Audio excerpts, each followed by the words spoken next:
Party JLK बड़ा factor साबित होगी, क्योंकि डुमरी विधानसभा चुनाव के गली मोहल्लों में जयराम महतो का धुआंधार चुनाव प्रचार चल रहा है। हमारे सामने यहाँ पर जयराम महतो ने बोले कि इस बार जो विधानसभा चुनाव में आपने एक माहौल बनाया है, ये क्या सियासी खौफ है दूसरों के लिए? जी बिल्कुल है, क्योंकि उनकी नाकामी और उनके केवल अपने परिवार और पूंजी की पॉलिटिक्स को जनता नकार रही है, इसीलिए आज 29-30 वर्षों के युवाओं को राज्य की कमान देने की तैयारी है। कितने विधानसभा सीटों पर अपने उम्मीदवार उतारे हैं? 75 सीट। ये बताइए कि डुमरी विधानसभा सीट और बेरमो से भी शायद आपको 2 सीटों पर उतर रहे हैं, तो ये 2 जगह उतरने का क्या आपको डर नहीं है कहीं? नहीं, बिल्कुल डर नहीं है हमें, क्योंकि हम पार्टी के केंद्र अध्यक्ष हैं, नई पार्टी है और जो लोकसभा का चुनाव हुआ उसमें मेरा 3.5 लाख वोट आया था। यानी जहाँ जहाँ हम पूर्ण मैदान में आ रहे हैं, जनता से मेरा एक अलग ही जुड़ाव है, तो हम जहाँ जाएंगे उसके बाकी जो पड़ोसी क्षेत्र है वहाँ पे प्रभाव पड़ेगा। तो डुमरी विधानसभा JMM की बेबी देवी भी है, आज प्रत्याशी जो है आपको उनकी जो यशोदा देवी वो भी है, तो ऐसे में आपके जो वोट बैंक घबराएगा? नहीं, देखिए 2 महीना पहले चुनाव हुआ है लोकसभा का और डुमरी असेंबली में 90,000 से ज़्यादा वोट मुझे मिले हैं, तो मुझे विश्वास है कि जो वोट मुझे लोकसभा में मिला था वो बरकरार रहेगा।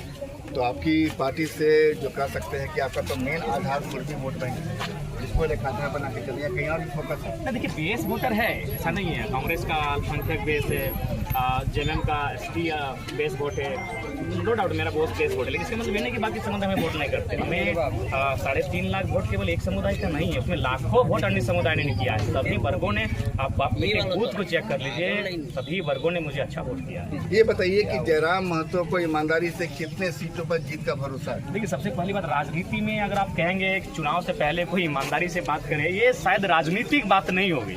जब हम मैदान में उतरे हैं तो हम तो बहुमत की सीटों पे बात करनी है, बिल्कुल वही बातें होंगी ना।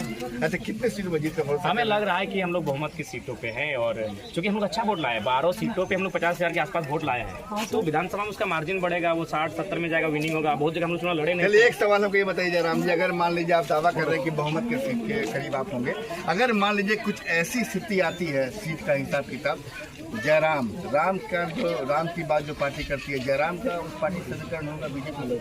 देखिए अभी फिलहाल जिस प्रकार से जो नेशनल पार्टियां हैं, जिस प्रकार उन्होंने झारखंड का दोहन किया है, मुझे नहीं लगता कि उनकी आइडियोलॉजी में कुछ इस प्रकार से है कि हमने अट्रैक्ट कर सके। हेमंत सोरेन की तरफ जाएंगे JMM? देखिए वो तो वर्तमान में सत्ता पक्ष में है, और वे भी कहीं ना कहीं जो पॉलिटिक्स कर रहे हैं, राज्यवासियों को जिस उम्मीद सत्ता को लिया था उस पर खरा नहीं होता। तो वैसी स्थिति में जब सरकार बनाने की तो बात फिर हम आई, लोग विपक्ष में बैठेंगे और फिर अगले चुनाव की तैयारी करेंगे। जयराम आगे महतो बात करेंगे। स्पष्ट कर रहे हैं कि यहाँ पर